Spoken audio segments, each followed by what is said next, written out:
ચૈતર વસાવાના સમર્થનમાં રાજપીપળા ખાતે એક મોટી જનસભાનું આયોજન કરવામાં આવ્યું હતું અને આ જનસભાની અંદર આદિવાસી નેતાઓના પ્રહાર માત્ર ને માત્ર મનસુખ વસાવા પર હતા. હવે મનસુખ વસાવા કેમ તેમના પર પ્રહાર કરવામાં આવી રહ્યા છે, શું છે સમગ્ર મામલો, તેના વિશે વિગતે ચર્ચા કરીએ. નમસ્કાર, આપ જોઈ રહ્યા છો નિર્ભય ન્યૂઝ. હું છું આપની સાથે પ્રથમ મોદી. રાજપીપળા ખાતે જે ચૈતર વસાવાના સમર્થનમાં જે જનસભાનું આયોજન કરવામાં આવ્યું હતું, એ જનસભાની અંદર ખાસ કરીને જે આદિવાસી નેતાઓ હતા અને આમ આદમી પાર્ટીના નેતાઓએ મનસુખ વસાવાને આ વખતે ટાર્ગેટ કર્યા હતા. કેમ કે મનસુખ વસાવા જે તે સમયે ચૈતર વસાવા જેલમાં ગયા છે ત્યારથી દરેક સભામાં જાય એટલે ચૈતર વસાવાનું નામ લીધા વગર તેમને ચાલતું નથી. અને આના જ કારણે હવે આદિવાસી નેતાઓ અને આમ આદમી પાર્ટીના નેતાએ સ્પષ્ટ કહી દીધું છે કે પહેલાં પોતાના ગામનો વિકાસ કરો, પહેલા પોતે જે વિકાસના કામો કરેલા છે એ બતાવ, પછી ચૈતર વસાવાની વાતો કરજો. વધુમાં આદિવાસી નેતા દ્વારા શું કહેવામાં આવ્યું છે, એકવાર એ સાંભળી લઈએ. લડત લાંબી છે. એક વિરલો હતો, તેમને પણ જેલમાં નાખ્યા છે ને પછી આપણે હજુ જય બોલાવવામાં હો કચાશ રાખીએ. આપણી પોતાની જય બોલાય તો એમાં કચાશ નહીં રાખવી જોઈએ, બરાબર કે નહીં?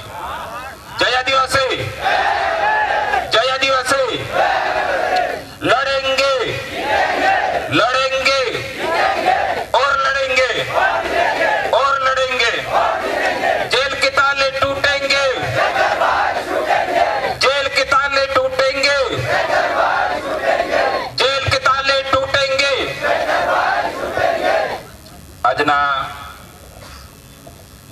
ચૈતરભાઈ વસાવા સાહેબના સમર્થનમાં ઉપસ્થિત સ્ટેજ પર દરેક આગેવાન શ્રી,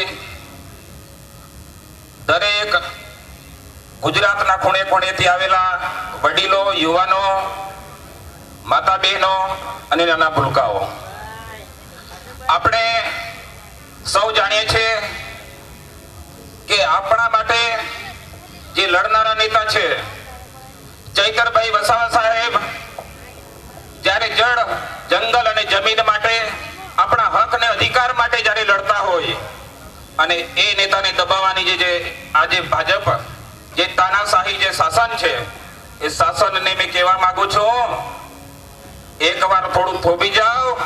એક જીત પહેલી અમારી થયેલી છે.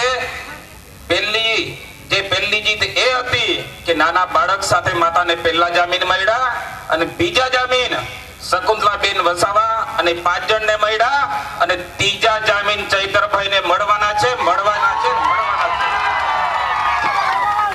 જ્યારે મનસુખ વસાવા સાહેબ ડેડિયાપાડા જાનકી આશ્રમમાં જ્યારે મીટિંગ હતી અને એક શબ્દ બોલ્યા, બધાએ સાંભળી લીધું હશે, સાંભળ્યું તું ને? એ ભાઈ એવું કીધું સાંસદ શ્રીએ કે સંજયભાઈ, તમે તો ચૈતરભાઈને જેલમાં મોકલવા વાળા હીરો છે અમારા. ભાઈ, ચૈતરભાઈ અસલ હીરો છે. આ જે પ્રજા છે એક ગ્લાસ તોડવા વાળી પ્રજા છે. સંજયભાઈ જિલ્લા પંચાયત લડ્યા, ગ્લાસ તોડ્યો ને આપણે. કાચ કોને વાગ્યા? જ્યારે સરકારના ઈશારે, મનસુખભાઈના ઈશારે, ભાજપના ઈશારે, પોલીસના ઈશારે જ્યારે તમે એક ગ્લાસને હાચો હતો તે ગ્લાસ તમે ફૂરચા ઉડાવી નાખ્યા, પણ અમે પણ બાકી છોડ્યું નથી. મનસુખભાઈ કહેતા હતા કે વિકાસ તો ભાજપ જ કરે. મનસુખભાઈને એ કહેવા માંગુ છું, જે વિકાસ થાય છે આ પ્રજાના ટેક્સ માંથી થાય છે, તમારા બાપના તિજોરીમાંથી નથી. મનસુખભાઈને એ કહેવા માંગુ છું, મનસુખભાઈ વિકાસ વિકાસ વિકાસ. અરે 35 વર્ષથી તમે સાંસદ છો, 7 ટર્મ, આજે 7મી ટર્મ ચાલે છે. અરે જુનારાજ તમારું ગામ છે, અત્યારે તઈ કિચડ છે, હજુ તમારી તાકાત નહીં મળે કે તમારા ગામનો રસ્તો નહીં બનાવો. મનસુખભાઈ કહેતા હતા, આમ આદમી વાળાને મેં જાહેર ચેલેન્જ આપું છું, મારા હાથે ડિબેટ કરે. મનસુખભાઈની ચેલેન્જ મેં સ્વીકારું છું. મનસુખભાઈ, આ દેવાભાઈ છે, તમારી ચેલેન્જ સ્વીકારે છે. ચૈતરભાઈના ડેટા એમના ઓફિસમાં રહી છે, કોમ્પ્યુટરમાં અમારા વિક્રમભાઈ છે. અમે કહી દઈશું, આખા લેખા જોખા લઈને દેવેન્દ્ર ચૈતરભાઈ વસાવા તમારા હાથે સામે બેવા તૈયાર છે. ચૈતરભાઈ સાથે 18 વાર જેલો અમે પણ કાપી છે. આ ખુલ્લી છાતી આ સરકાર સામે લડી લેવાના એમાં મૂળમાં છે અમે. મનસુખભાઈ વિકાસ કરો, પેલા તમારા ગામનો રસ્તો બનાવો, બરાબર કે નહીં? તમારા ગામનો રસ્તો બનતો નહીં હોય અને લોકોને ફાકા ફોજદારી કરવાનું બધું બંધ કરો. એક દિવસ તમને પણ અમે ઘરે બેહાડી નિર્યતા સુધી અમે પણ જપવાના નથી. મનસુખભાઈ નાખવું હોય તો દેવાને પણ હાથે જેલમાં નાખો, અમારી ટીમને નાખો. અમે પાછી પાની કરવાના નથી, કારણ કે તમે અમને લડતા શીખવાડ્યા છે. ચૈતરભાઈ છૂટશે ને કયા પાંજરા હોપતા ફરજો, કઈ હંતાવવું પડે તે તમે. મનસુખભાઈ ને એ પણ કહેવા માંગુ છું, મનસુખભાઈ તમે સાંસદ તો આખી ભરૂચ લોકસભાના છે અને ખાલી હવારે જાયગા એટલે ડેડિયાપાડા, હવારે જાયગા એટલે સાગબારા. એમને એટલી મોટી આફત છે, ગળામાં જે મચ્છી ખાય ને કાંટો ખુલજો છે એમને. ચૈતરભાઈ આદિવાસી સમાજને જ્યારે જાગૃત કરે છે તો એમના ગળામાં કાંટો આવી ગયેલો છે, નહીં ઉતરતો કે નહીં વોમિટ કરાતો. એટલે કહેવાનું મનસુખભાઈને એ કહેવા માંગુ છું, આ તો ખાલી ઝલક હતી.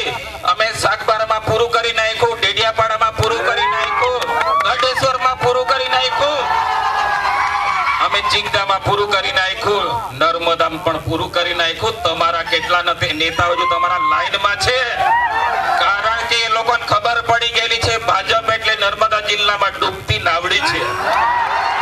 એટલે ડૂબતી નાવડીમાં ચાલાક નેતા અમને રોજના રિંગ કરે છે, નાદોદમાંથી મને જોડી લો, પેલા તિલકવાડામાંથી મને લઈ લો, કારણ કે ડૂબતી નાવડીમાં કોઈ બેસવાનું નથી.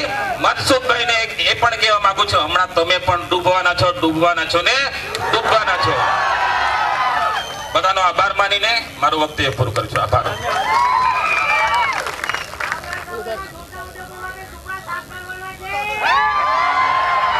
ખૂબ ખૂબ આભાર.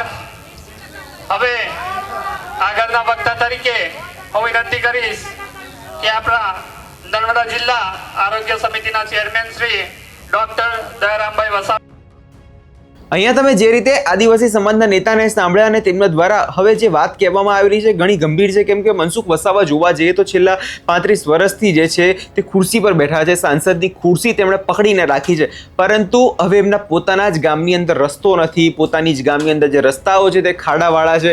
એટલે કે જે વિકાસની વાતો કરતા હોય છે મનસુખભાઈ, એ વિકાસ અત્યારે છે ક્યાં? થોડા સમય પહેલાની જ વાત છે, મનસુખ વસાવા કોઈ જગ્યાએ ગયા હશે, ડેડિયાપાડાની અંદર જે સભા હશે અને તે સભામાં સંજય વસાવાને કહેવામાં આવે છે કે તમે જે ગ્લાસ માર્યો, જેની પર ગ્લાસ માર્યો હતો એ હીરો છે, કંઈ સમથિંગ એ વાત કરવામાં આવે છે.